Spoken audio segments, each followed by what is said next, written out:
This is the best cities to invest in Ontario for the fall of 2023. If you find this information valuable, please subscribe and be a good friend and share it with them also. Yes, Toronto is on the list, even though we all know Toronto's become unaffordable the last several years. The average selling price in Toronto, $1,134,000 as of September, according to TREB data. Yes, it's high, but it's on the list for one big reason. And in the last couple of years, because interest rates have risen, demand for rental homes in secondary and tertiary markets have declined while vacancy rates have risen a little bit. But in Toronto, it's the opposite. Vacancy rates have stayed very low and rental demand is near record highs. The average one bedroom is renting for $2,540, and that's up 21% from last year. So if you're an investor who wants high demand, low vacancy, very, very, very stable rental market, Toronto might be right for you.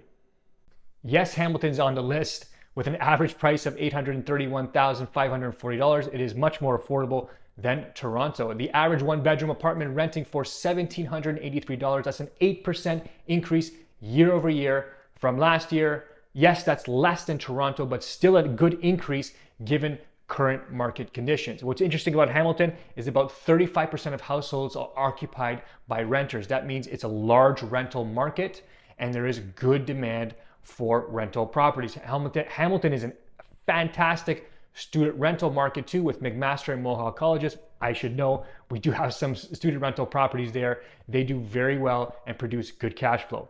Now, why look at Hamilton instead of Toronto for if you're investing in Ontario? Well, let's look at some data and give you some data points to actually use rather than just opinions. Now, the average rents for one bedroom units in Hamilton versus Toronto are about 30 to 35% less in Hamilton, meaning one bedroom apartments rent for 30 to 35% more in Toronto, but prices on average are about 50% less for the same type of property.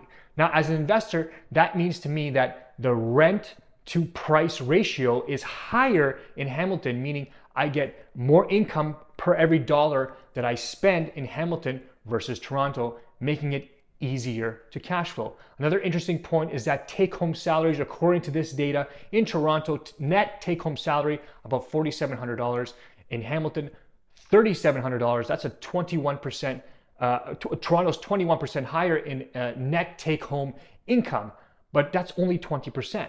But property prices are 50% higher. That means people in Hamilton have an easier time affording their property and affording their rent, possibly, according to this data, giving us a better quality tenant who can afford their rent better.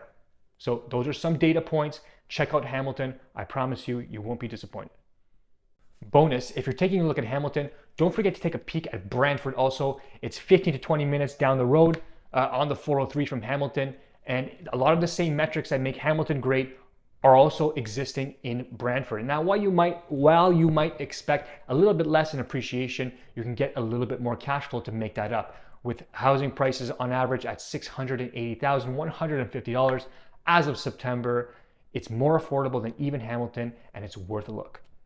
Yes, Kitchener-Waterloo is on the list with an average price as of September at $795,778. Kitchener-Waterloo is a fantastic option. In the last several years, KW has undergone a huge tech boom. Like Toronto, many tech companies are opening up in downtown Kitchener, bringing in a lot of new people and a lot of new money. What's interesting is that Kitchener-Waterloo is technically outside of the green belt, meaning they have room to expand their borders, but with Ontario's intensification policies, they are doing a very good job of populating their downtown, bringing in lots of transit and lots of density and lots of demand for rental properties. Let's take a look at some data. In comparison to Toronto, average rents for one bedrooms are about 20 to 25% less in Kitchener versus Toronto.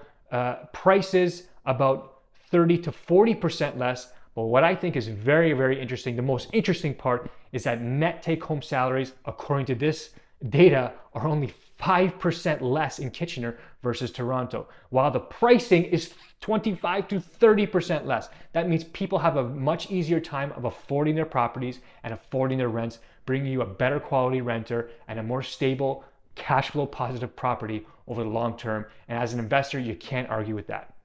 If you're ready to navigate the Canadian real estate market with more clarity and more confidence, I want to talk to you. Book a one-on-one consultation with me below, and we'll get started mapping out your investment journey. The link is right here. In the last decade, we've helped hundreds, literally hundreds of investors build a portfolio that sets them free. Okay, it's not just about ROI, it's about ROL, return on lifestyle. We've helped people quit the corporate 9-to-5 grind, buy their dream cottage, retire early, pay off their parents' mortgage, and just bring in a couple extra $1,000 a month to live a better lifestyle. So if that's sounds like something that you want to do too, we want to talk to you.